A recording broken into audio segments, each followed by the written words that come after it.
to Books by Ivan. My name is Ivan and I read books. I know it's been a while, I haven't met, but today we're going to be reading something really interesting. But before I go any further, I feel the need to say that suicide is not always the answer. Seeking suicide is not always the answer. You'll understand what I mean in a few seconds.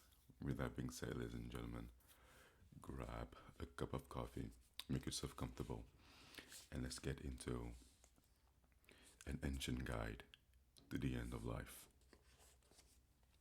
How to Die by Seneca. Introduction.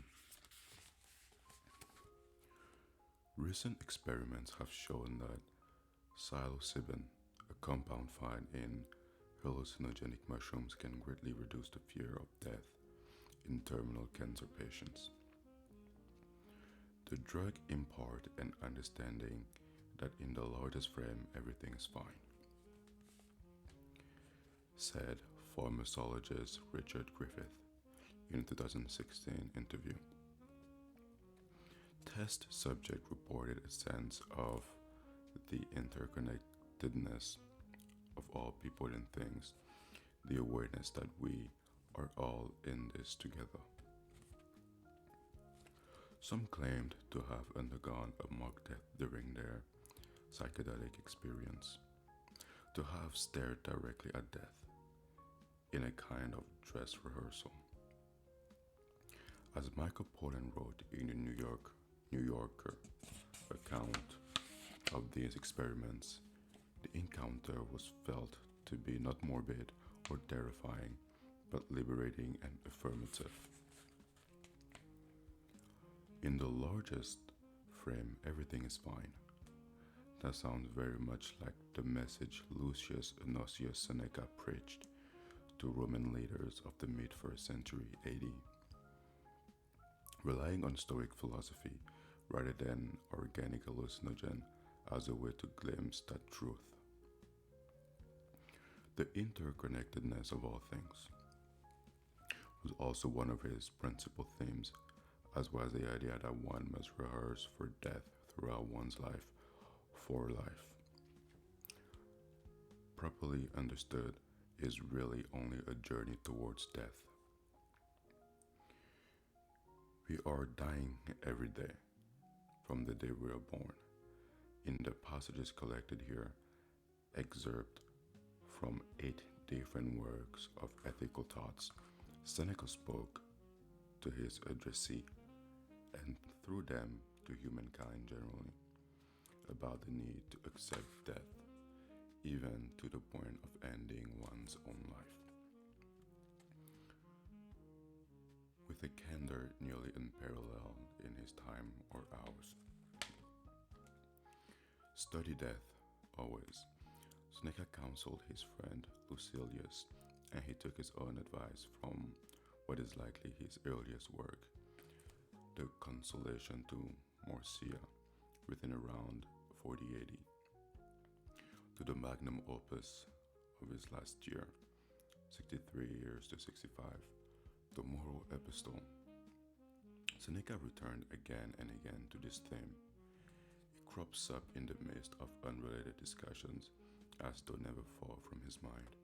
A ringing endorsement of rational suicide, for example, intrudes without warning into advice about keeping one's temper in on anger. Examined together as they are in this volume, Seneca's thought organized himself around a few key themes. The universality of death, its importance as life, final and most defining rite of passage, its part in purely natural cycles and processes, and its ability to liberate us by freeing souls from bodies, or, in the case of suicide, to give us an escape from pain, from the degradations of enslavement, or from cruel kings and tyrants who might otherwise destroy our moral integrity. This last point has particular resonance for Seneca and his original readers, who had often seen death or degradations arrive at an emperor's behest. A politician as well as a philosopher, Seneca had been a young senator in the late 30s AD when Caligula went mad and began brutalizing those he mistrusted. In his 40s, under Claudius, Seneca was himself sentenced to death in a political show trial, but his sentence was commuted to exile on the island of Corsica. Recalled to Rome and appointed tutor of young Nero, Seneca spent the 50s and early 60s inside the imperial household, watching as Nero became more deranged and there were family members whom he perceived as threat murderers. Finally, suspected, probably wrongly, of collusion in a failed assassination plot, Seneca too incurred Nero's wrath and was forced to commit suicide himself in his 60s in AD 65. Rome's century-old form of government, in which a princeps of first man held unofficial but near absolute power, had in the reign of Caligula especially revealed itself as an autocracy. As chief advisor to Nero for more than a decade, Seneca dutifully served the system needs and got rich by doing so. Points held against him by his contemporaries and by modern readers as well. But philosophy offered an antidote to the toxic atmosphere of the imperial palace. Seneca continued to publish treatises throughout his 15 years at Nero's side, giving friends and fellow senator a larger moral framework for dealing with troubled times. Seneca, like many leading Romans of his days, found that larger moral framework in Stoicism, a Greek school of thought that had been imported to Rome in the preceding century and had begun to flourish there.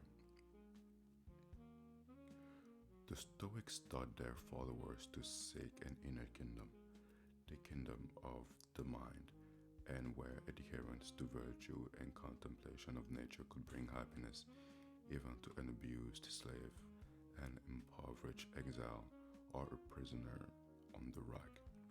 Wealth and position were regarded by the Stoic as adiaphora, or indifferent, in conducing neither to happiness nor its opposite. Freedom and health were desirable only in that they allowed one to keep one's thoughts and ethical choice in harmony with logos, the divine reason that, in the Stoic view, ruled the cosmos and gave rise to all true happiness. If freedom were destroyed by a tyrant or health were forever compromised, such that the prompting of reason could no longer be obeyed, then death might be preferable to life, and suicide or self-euthanasia might be justified. Seneca inherited his Stoic system from his Greek predecessors and his Roman teachers, but gave new prominence to its doctrine concerning modes of death, and in particular suicide. Indeed, this last topic received an emphasis in his writing that far exceeds what is found in other surviving Stoic treatises, such as the Discourse of Epictetus or the Meditation of Marcus Aurelius. We modern readers must bear in mind that, as a political insider under two of Rome's most depraved rulers, Seneca often witnessed suicide of the kind he described in his essays. Caligula and Nero, and indeed all of Julio-Claudian emperors, regularly required their politician enemies to take their own lives, threatening to both execute them and seize their estate if they do not do so. Seneca was a witness to many such forced suicides, and so he revisits the theme of whether and when to make an exit from pain or from political oppression with frequency and intensity that go far beyond his fellow Stoics. In other ways, too, Seneca was more than a pure or doctrinaire follower of the Stoic path. At times, he borrowed from the Epicureans, a rival school, the idea that death is merely a dissolution into a constituent element that will have new life as part of other substances. Occasionally, it sounds the Platonic theme of the immortality and infinite reincarnation of the human soul. He had no fixed idea about the afterlife, except for his certainty that he held nothing fearful, and that a vision of monsters and torment in Hades, promulgated by the poets, were often empty fictions. He wavered too in his assessment of self-euthanasia. At times, he praised those who foretold a painful death or an execution by ending their own life, but at others he admires the fortitude of those who decline to do this, even in the case of suicide, which he generally defends as preferable to a morally debased life. Seneca revealed one hesitation: when family and friends depend on you. He admits in one of the passages of his epistle, you may have to pull your departing life back from the brink. He himself, as a young man plagued by suffocating respiratory illness, had rejected suicide for the sake of his elderly father. Also, he tells us in his epistle, the right to die. Even in case of painful terminal illness, has proven a contentious idea for modern societies. Physician-assisted suicide or voluntary euthanasia has been legalized at the time of this writing by only a handful of countries and by 4 out of the 50 US states. In nearly all cases, the law permitting these measures have been passed only within the last 2 decades. Debate over these legal measures has usually been intense, with opponents often basing their argument on notion of the sanctity of human life. But Seneca's writing remind us that there's also such a thing as sanctity of death. To die well was immensely important to Seneca, whether that meant accepting one's death with equanimity, choosing the time or method of one's exit, or, as he often illustrates with vivid examples, enduring with courage the violence done to one's body, either by one's own hand or by that of an implacable enemy. Because this example are so frequent and grim, modern readers have sometimes found Seneca's writing to be macabre or death-obsessed. But Seneca, my reply to such reader, are life-obsessed, deluding themselves with a denial of the importance of death.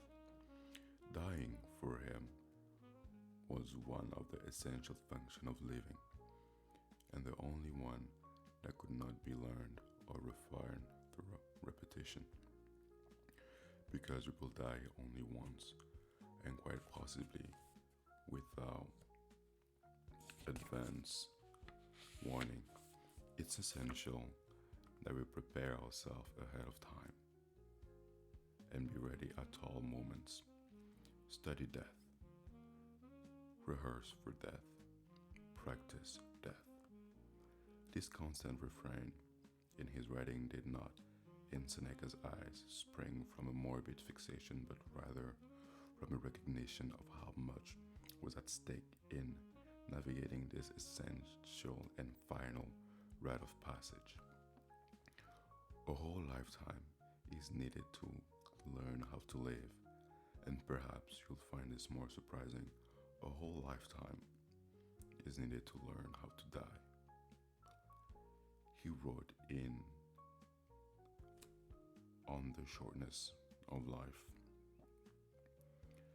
The passages collected in this volume, chosen from the 8 prose treatises in which death looms largest, spanning about a quarter century of Seneca's life, are his attempts to accelerate that lesson. End of the introduction. You know, when I read this, it reminded me of that one episode right away. I don't remember her name, but I'm gonna quote her. It goes something along the lines of, she said, Egyptians considered death to be the most honorable things one could do. And as I'm reading only the introduction, as I said, I really love this. I start to understand.